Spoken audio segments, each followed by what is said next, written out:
स्वदेशी incredible SI news. Lucknow के बिजनौर में पूर्व अध्यापक ज्ञान सिंह यादव द्वारा लिखित धार्मिक पुस्तक श्रीमद् भागवत भजनानंद का विमोचन किया गया। राष्ट्रीय जनता दल राजद के प्रदेश अध्यक्ष अशोक सिंह ने अपने कर कमलों द्वारा इस ग्रंथावली का अनावरण किया। लेखक ज्ञान सिंह यादव ने बताया कि उन्होंने लगभग 20 वर्षों के अध्ययन और विभिन्न धार्मिक पुस्तकों से सामग्री लेकर इस ग्रंथ को पूरा किया है। विमोचन पर खुशी व्यक्त करते हुए उन्होंने कहा कि उनके परिवारजन भी उपस्थित रहे। मुख्य अतिथि अशोक सिंह ने लेखक को बधाई दी और कामना की कि वे सेवानिवृत्ति के बाद भी इसी तरह के लेखन कार्य में अपना समय व्यतीत करें। कंसचारूर्मर्दनम देवकी परमानंदम संबंधे जगत। मैं अध्यापक था और पढ़ते रहे, साथ साथ में हम जो थे कुछ कविताएं भी लिखते थे। इसके बाद एक संत जी थे, उनका नाम था प्रेमदास जी।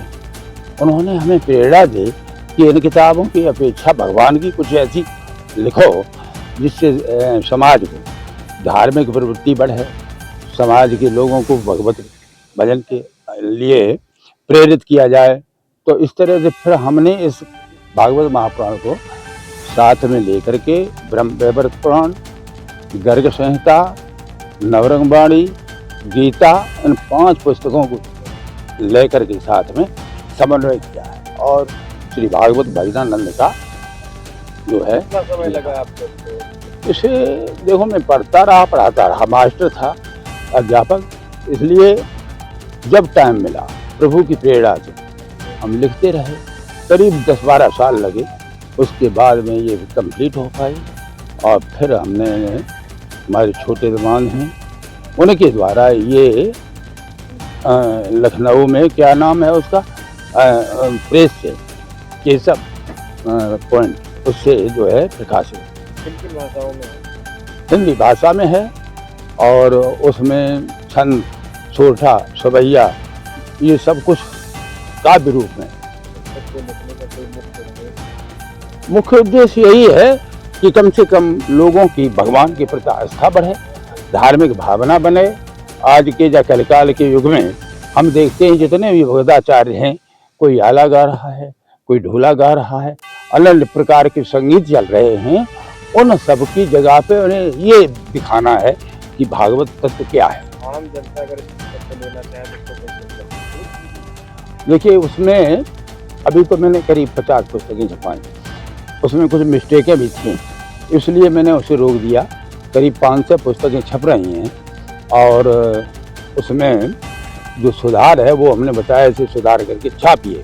हमारा पता है और हमारा जो इसका पत्र व्यवहार का नंबर है, तो उसके द्वारा संपर्क कर सकते हैं किसी जनता ले, और किसी बुक सेलर के द्वारा हम संपर्क करेंगे, उसका भी पता देंगे, उसके अनुसार ही प्राप्त कर। तौर पर मैं बड़ा प्रभावित हुआ आदरणीय ज्ञान प्रकाश यादव जी द्वारा रचित 5 ग्रंथों से संकलित जो ये भजनानंद किया, भजन के माध्यम से गीता का अध्याय हो, चाहे भागवत गीता हो, भागवत हो, सभी चीज़ों का संकलन, इससे लोग सरलता के साथ इसको भजन के रूप में पढ़ेंगे और एक अच्छी ज्ञान की प्राप्ति होगी, सद्बुद्धि होगी, एक नए विचार होंगे।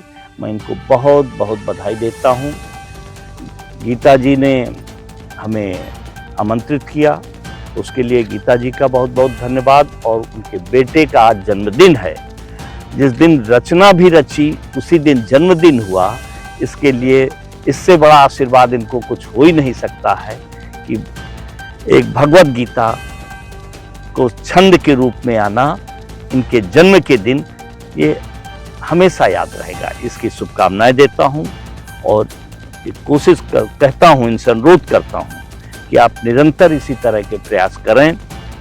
अभी हिंदी भाषा में है, आगे भी अगर भगवान चाहेगा तो निरंतर सभी भाषाओं में ये कन्वर्ट हो सकती, क्योंकि पूरे देश में प्रचार प्रसार करना है तो तमाम भाषाओं में इसको संकलन को बढ़ाना भगवान गीता भजन के स्तर में आज हमें सबसे बड़ा ये है कि माननीय हमारे राष्ट्रीय अध्यक्ष श्री अखिलेश यादव जी आ रहे थे। कुछ गोशी के अंदर ऐसा हमारे विधायक जो स्वर्गवास हो चुके हैं उनके चक्कर में उनको वहाँ जाना पड़ा। उस दुखद में हम कहते हैं कि आज हमारे बुजुर्ग जो श्री ज्ञान सिंह यादव जी, जो आज उन्होंने ये गीता का अनावरण किया है, मैं सौभाग्य समझता हूँ उन बच्चों को भी जो इनके संस्कार है, और सौभाग्य समझता हूँ हम अपने लिए भी कि आज वो एक टीचर होने के कारण उन्होंने ये भागवत का निर्माण किया। और मैं दुआ करता हूँ कि सभी लोगों से कि आज हमारे बीच के अंदर कलयुग के अंदर ऐसे भी बुजुर्ग हैं जो किसी वक्त में जब हमारे भगवान राम का जन्म नहीं हुआ था उससे भी पहले वाल्मीकि जी ने रामायण लिखी थी। आज हम इन गुरु हैं और हम इनके बच्चे भी हैं। आज इन्होंने जो कलयुग के अंदर ये गीता का अनावरण किया है, मैं बहुत सौभाग्य समझता हूँ उनकी औलाद को और इनको। और हम आज इस बीच में आए और हम दुआ करना चाहते हैं सभी लोगों से। आज लखनऊ के अंदर हम बैठे हुए हैं, मैं मथुरा से विधानसभा 83 से महेश चंद्र शर्मा, मैं समाजवादी से 2022 में भी तैयारी की और आगे तैयारी है 27 की। मुझे सौभाग्य इन माता और बुजुर्गों का, मुझे और बहनों का और भाइयों का मुझे आशीर्वाद मिला और इस जगह पर मैं आया और मान्य जी नहीं आए, इस बात का दुख रहा मुझे। और मैं सौभाग्य समझता हूँ कि आगे के लिए कि मुझे इनका आशीर्वाद मिले तो आगे के लिए हम जो इन्होंने भागवत गीता पूजा भजन का जो अनावरण किया है इसको आगे तक हम ले जाएं और पूरे भारत के अंदर आगे बढ़ाएं। जय हिंद, जय भारत, जय समाज। धन्यवाद पहले तो आप सभी का जो आप अपना बहुमूल्य समय निकालकर हमारे इस प्रोग्राम में सहभागिता दिखाई, उसके लिए मैं बहुत ही आभारी रहूंगी आप सब लोगों की। तो चाहिए कि पापा शुरू से ही इनका लिखने का रहा कि मैं अच्छे से अच्छा लिखूं, कविताएं भी बड़ी प्यारी प्यारी लिखी, लेकिन उनके अंदर से कुछ भावना या भगवान की प्रेरणा कहूँगी जो उन्होंने शब्दों के माध्यम से पुस्तक का पूरा आकार दे दिया। और हम लोगों का यही था, एक सपना था कि पापा का लिखित हुआ जो भी उन्होंने लिखा है इस ग्रंथ के रूप में मैं सबके सामने लाने का बस प्रयास मात्र था मेरा, और वही मैंने करने की कोशिश की हूँ। उसके लिए मैं अपने पिताजी को भी धन्यवाद देती हूँ कि हम लोगों को ऐसा मौका दिया जो मैं उनकी रचना को आगे बढ़ा पाई या सबके सामने ले आई हूँ। उसके लिए मैं अपने पिताजी को बहुत बहुत धन्यवाद देती हूँ और कहती हूँ कि ऐसे ही और लिखते रहो पापा, हम लोग छपवाते रहेंगे बढ़िया पुस्तकों को। धन्यवाद। बहुत बहुत सत्कार है आप पत्रकार बंधुओं का कि आप लोग आए, अमूल्य समय निकाला। पूज्य पिताजी हमारे इस कलयुग के जो है व्यासाचार्य हैं, ये समझ लो, व्यास अवतार समझ लीजिए। उन्होंने जो लिखा है कलयुग में, इस कलकाल में अद्भुत शांति देने वाली समझ। हम तो पढ़े हैं, उसको समझे हैं। हालांकि हम अपने झूठ नहीं बोलेंगे कि हमारे पिताजी को भी नहीं हम समझ पा रहे कि ये है क्या। सच्चाई तो ये, मैं भी नहीं समझ पा रहा हूँ, बेटा हूँ, लेकिन ये नहीं समझ पा रहा हूँ कि इनके अंदर कितना ज्ञान है और ये क्या है, किस रूप में ये आए हैं, क्यों आए हैं, ये तो यही जान सकते हैं।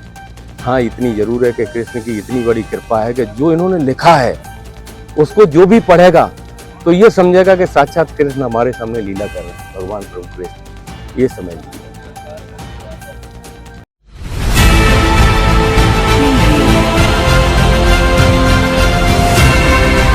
और नीचे जो वो सब्सक्राइब का बटन है ना, उसको क्लिक करो, जल्दी से करो सब्सक्राइब।